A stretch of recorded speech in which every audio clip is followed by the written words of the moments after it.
자, 여러분이 건강을 책임지는 TV 왕진. 오늘의 주제 알아볼까요? 네, 많이 먹지도 않았는데 갑자기 체중이 확 늘거나 시원한 곳에서도 땀이 뻘뻘 나고 네. 조금만 움직여도 피곤하신가요? 그렇다면 이 질환을 의심해 보셔야 합니다. 하하. 특히 40, 50대 중년 여성들에게서 이 많이 나타나는 질환이 있답니다. 뭐죠? 내 몸의 지휘자, 갑상선. 손소영 선생님, 그렇다면 갑상선 호르몬이 적게 분비가 되면 우리 몸에 어떤 변화가 일어나나요? 예, 갑상선 호르몬이 적게 분비되어서 전신의 대사 과정이 저하된 상태를 갑상선 기능 저하증이라고 합니다. 그래서 갑상선 호르몬이 적게 만들어지면 피로감을 쉽게 느낄 수가 있고 추위를 많이 타게 되고 식욕은 감소하지만 열량 소모가 적어지기 때문에 오히려 체중은 증가할 수 있습니다. 또한 피부가 거칠어지고 심한 경우에는 전신에 부종까지 생기는 경우가 있는데요. 이런 증상들을 단순히 개인의 체질로 생각하신다든지 갱년기 증상으로 생각을 해서 방치를 하실 수도 있는 질환인데 갑상선 기능 저하증은 여성에서 굉장히 많이 생기는 질환입니다. 남성보다 한 빈도가 4~5배 이상 높게 발생하는 것으로 알려져 있기 때문에 여성들의 경우 좀 더 각별한 주의를 요하는 질환이 되겠습니다. 그렇군요. 아니 최근에 왜 이제 배우 임혜진 씨, 이승현 씨 그리고 김유정 씨가 이 갑상선 기능 저하증을 앓고 있다고 알려지면서 많은 분들이 이 갑상선에 관해서 좀 관심을 많이 갖게 된 것 같거든요. 근데 오늘 나오신 우리 이수연 씨도 예. 갑상선 기능 저하증을 앓고 계시다면서요? 예, 맞으세요. 진짜 9년째 지금 갑상선 앓고 있는데 진짜 무기력해지는 것 같아요. 진짜 점점. 오래되셨네요. 예. 이 약물 치료를 통해서 증상이 많이 좋아졌다고는 아까 하셨어요. 정말 다행이긴 한데 손소영님, 갑상선 기능 저하의 경우 이게 이수연 씨처럼 약을 먹게 되면은 증상이 바로 호전이 되는 건가요?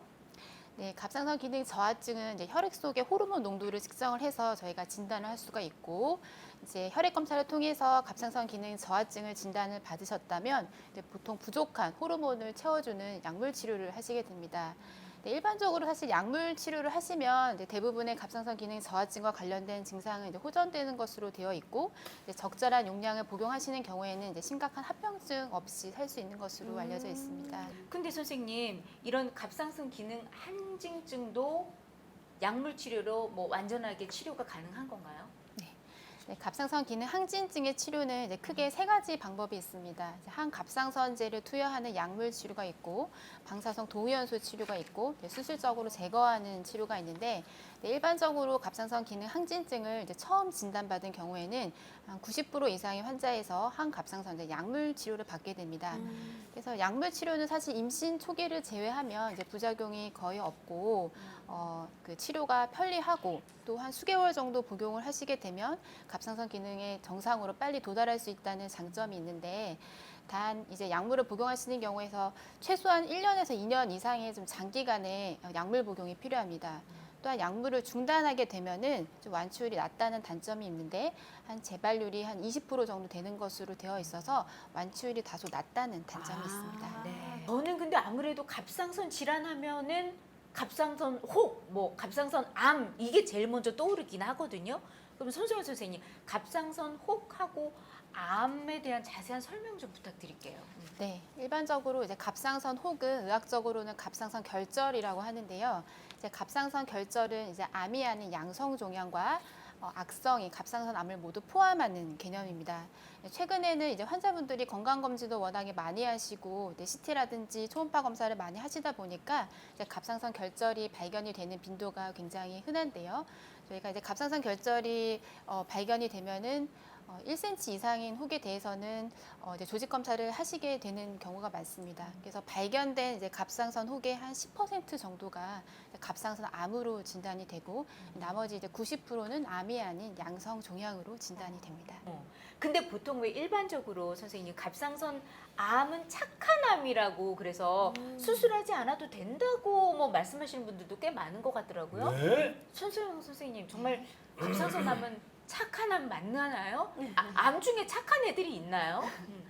예, 갑상선암은 사실 다른 암종에 비해서는 이제 비교적 천천히 자라고 저희가 이제 5년 생존율이 95% 이상이기 때문에 이제 예후가 굉장히 좋은 암으로 분류가 되는 것은 맞습니다. 우리나라 환자분들의 경우에도 90% 이상의 환자분들이 이제 유두암이라고 이제 굉장히 예후가 좋은 암으로 이제 분류가 되는데요. 그렇지만 이제 일부에서는 이제 예후가 좋지 않은 또 전이를 잘하는 그런 암종도 있기 때문에 이제 모든 갑상선 암이 착한 암이라는 것은 좀 잘못된 상식이라고 할 수가 있습니다. 그렇지. 예, 그래서 저희가 사실은 이제 수술을 해도 괜찮다는 표현보다는 이제 초음파를 통한 적극적인 감시라는 이제 의학적인 표현을 쓰는데요. 만약에 이제 갑상선 암이 유두암이고 크기가 1cm보다 작고 이제 초음파에서 그런 종양의 위치가 나쁘지 않고 조금 연령이 좀 높으신 분들한테서는 바로 수술을 하지 않고 초음파 추적 관찰, 즉 적극적인 감시요법을 쓰기도 합니다. 그러나 이 경우에도 이제 종양이 0.3cm 이상 자라거나 이제 임파선 전이가 이제 새로 발견된 경우에는 이제 바로 수술을 하시는 것이 권고가 되고요.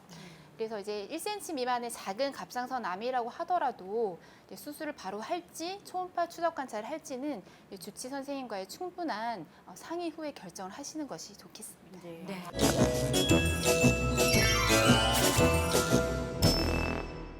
갑상선 질환 OX 퀴즈 함께 풀어보도록 하겠습니다. 자, 갑상선 질환에 관한 OX 퀴즈 손소연 선생님 문제 주시죠.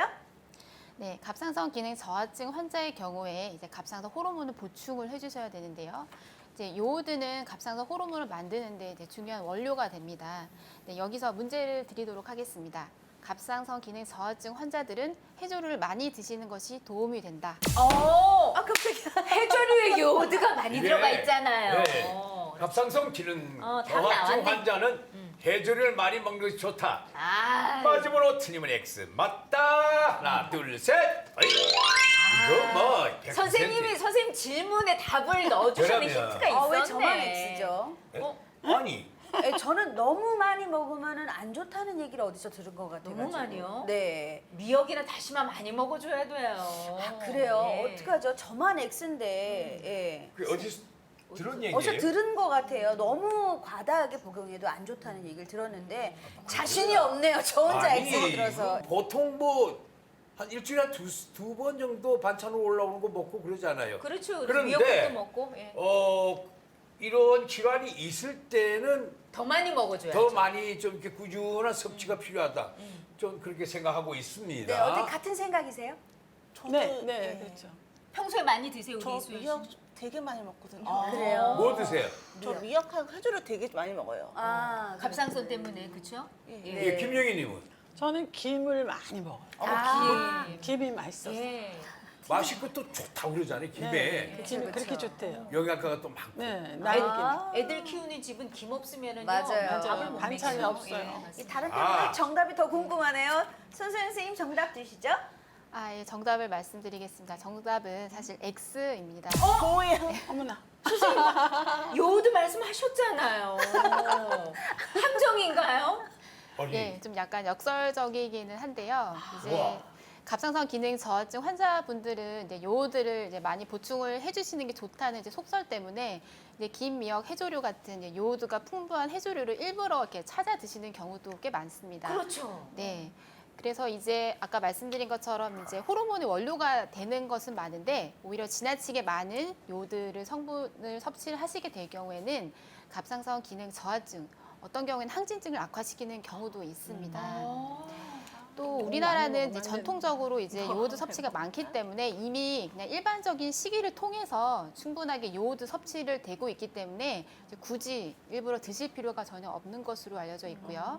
이제 시중에 판매되고 있는 건강 보조식품 같은 경우에는 이제 굉장히 이제 과량의 요오드가 포함이 되어 있기 때문에 이제 그런 것들을 오히려 좀 챙겨 드시다 보면 갑상선 기능 저하증을 악화시킬 우려도 있고 특히 아까 이수연 씨 같은 경우에는 일부러 좀 많이 드신다고 했는데 이제 그런 경우에는 이제 갑상선 기능에 좀 더 영향을 줄 수가 있고 이제 그 드시는 갑상선 호르몬의 용량을 더 증량하셔야 되는 경우도 있기 때문에 예. 오히려 좀 제한을 하시는 것이 도움이 되겠습니다. 네. 그렇군요. 만약 갑상선 기능 이상이 의심되는 증상이 있으시다면 네, 혈액 검사를 시행을 하셔서 갑상선 기능에 대해서 반드시 이제 점검을 하시기를 이제 부탁을 드리겠고요.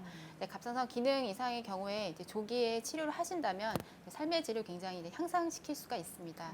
또한 여러 갑상선 질환에 대한 속설에 의존하지 마시고 반드시 이제 전문의 진료를 통해서 충분한 상담 후에 이제 합리적인 치료 방침을 결정하시기를 부탁드리겠습니다. 네. 맞아요. 맞아요. 이 지휘자가 없는 오케스트라는 정말 상상할 수도 없죠. 네. 내 몸의 지휘자 갑상선이 보내는 신호 절대 놓치지 마시기 바랍니다. 여기는 드라이브 TV 왕진.